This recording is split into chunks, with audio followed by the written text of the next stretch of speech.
Hello, ആ ഞാനത് കണ്ടുകൊണ്ടിരിക്കുന്നു. ശരി ശരി.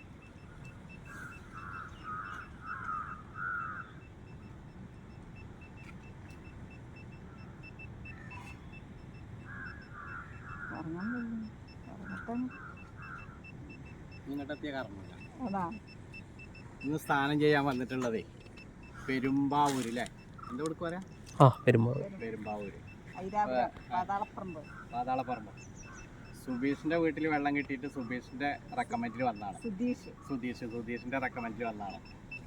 അപ്പൊ നമുക്ക് ഇവിടെയാണ് വെള്ളം ഉള്ളത് കേട്ടോ. ഈ ഭാഗത്ത് ഇവിടെ തൊട്ടടുത്തൊക്കെ കരിപ്പാറയാണ്. പാറ ഇല്ലാതെ തന്നെ കിട്ടട്ടെ. ഇങ്ങനെ വെള്ളത്തിന്റെ ഒരു പാസിങ് ഇങ്ങനെ പോകുന്നുണ്ട്. അപ്പൊ നമുക്ക് നോക്കാം.